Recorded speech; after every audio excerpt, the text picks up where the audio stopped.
Alright, what's up guys? Selamat siang semuanya. Oke, bersama saya Chandra Putra. Jadi ini dalam memenuhi tugas analisis biaya ya. Ini pembahasannya mengenai laporan neraca. Jadi kebetulan saya membuat laporan neraca ini sendiri, dan ini juga cuma apa sih? Ini fiktif ya. Yang ada di sini tidak fakta ya. Jadi ini tidak mengacu pada perusahaan yang benar-benar ada. Oke, sebelum saya masuk ke materi ke sini, pertama-tama saya ingin menjelaskan kepada audiens semuanya. Pasti ada sebagian yang belum tahu ya apa itu laporan neraca. Jadi laporan neraca ini kadang disebut juga dengan balance sheet. Oke, jadi ini merupakan data financial dari sebuah perusahaan ya. Setiap perusahaan pasti ada yang namanya laporan neraca ya. Oke. Jadi ini laporan neraca ini berfungsi untuk menunjukkan kondisi, informasi, dan posisi keuangan bisnis perusahaan pada periode waktu tertentu. Jadi di sini yang saya buat ini pada periode bulan Maret, 1 Maret hingga 31 Maret 2019. Oke, jadi laporan neraca ini terdiri dari ada aset, kewajiban ataupun liabilitas, dan ekuitas yang berhubungan sama modal-modal.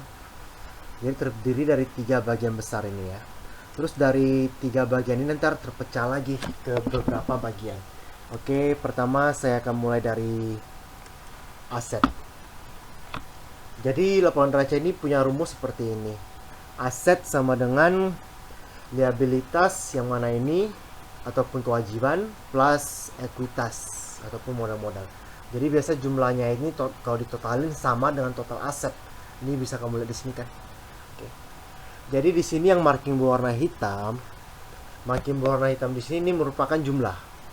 Dan yang warna biru ini apa sih, ini bagian dari yang terjumlahkan ini. Oke.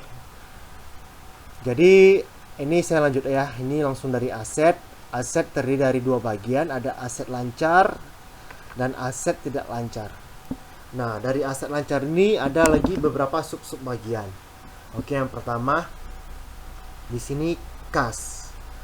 Kas di sini totalnya 30 juta, dan kas 30 juta ini terdiri dari kas besar 20 juta dan petty cash 10 juta. Jadi kalau ditotalin dua ini 30 juta totalnya ya. Terus piutang. Piutang 15 juta, ini terdiri dari piutang usaha dan piutang karyawan, di mana kedua-duanya bernominal 7,5 juta. Terus ada lagi persediaan. Persediaan itu 15 juta, terdiri dari persediaan barang dagang 15 juta. Terus ada perlengkapan 3 juta, perlengkapan kantor 3 juta. Terus pajak 5 juta, terdiri dari pajak PPN masukan 5 juta. Nah, setelah aset lancar ada aset tidak lancar. Aset tidak lancar ini terdiri dari subbagian aset tetap 150 juta. Aset tetap ini terdiri dari bangunan 100 juta, kendaraan 45 juta, dan peralatan fasilitas kantor 5 juta. 218 juta totalnya. Jadi semua data yang ada di sini ini tidak mengacu pada perusahaan yang benar-benar ada ya. Jadi ini semua rekayasa saya buat sendiri hanya sebagai contoh untuk memperjelas kepada audiens semua yang menonton ini. Oke. Jadi ini merupakan data finansial ataupun laporan neraca dari PT Best Food Groceries. Oke. Saya lanjutin ya. Jadi total aset pada Best Food Groceries ini merupakan 218 juta. Oke, terus ini kita lanjut ke likuiditasnya. Likuiditasnya merupakan kewajiban ya. Oke, ada kewajiban lancar. Kewajiban lancar terdiri dari utang usaha. Utang usaha bisa kamu lihat di sini, ini 30 juta totalnya ya. Terus utang pajak 25 juta terdiri dari utang PPN keluaran 15 juta dan utang PPh 21 10 juta. Terus ada biaya terutang 35 juta yang terdiri dari utang gaji atau upah 25 juta dan utang deposit 10 juta. Total kewajiban 10 juta. Next kita ada ekuitas. Ekuitasnya berjumlah 50 juta ya. Ini terdiri dari modal 50 juta, modal disetor 50 juta, terus ada saldo laba berjualan itu 78 juta, kalau ditotalin 128 juta. Jadi ekuitasnya memiliki total 128 juta dan kewajiban ataupun likuiditas memiliki total 90 juta. Kalau dijumlahkan keduanya, total kewajiban dan ekuitas itu 218 juta. Dan ini sama dengan hasil total aset 218 juta. Apabila ada perbedaan antara total aset dan kewajiban ekuitas, berarti ada yang tidak benar, ada yang salah datanya. Oke. Berarti ini laporan neraca pada perusahaan Best Food Groceries pada periode 1 Maret 2019 sampai 31 Maret 2019. Oke. Jadi akan saya bahas lagi lebih lanjut. Oke. Jadi aset ini merupakan penjumlahan dari liabilitas dan ekuitas. Oke. Jadi pada dasarnya di dalam akuntansi terdiri dari 3 elemen dasar ini. Aset, kewajiban ataupun likuiditas dan ekuitas. Oke. Jadi aset, ini aset ya, aset dari sini sampai sini. Aset merupakan sumber daya yang dimiliki. Ciri-ciri utama aset adalah dapat menyediakan manfaat di masa depan. Contohnya itu gedung, peralatan kantor, uang kas, dan lain-lain.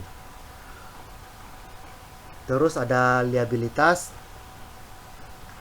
merupakan bagian dari aset yang tidak dimiliki oleh pemilik perusahaan atau merupakan hak milik orang lain dan harus dipenuhi sebelum pemilik dapat mengklaim apa yang menjadi miliknya. Oke.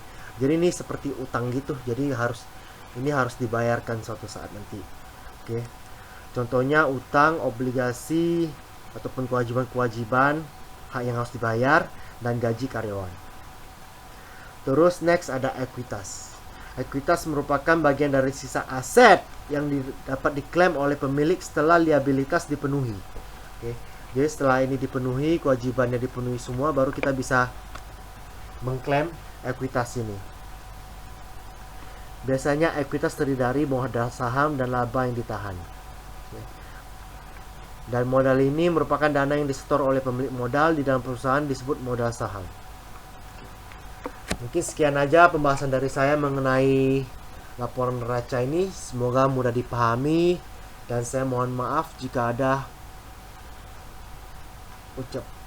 ada perkataan yang salah. Oke, sekian dari saya. Terima kasih guys atas atensinya.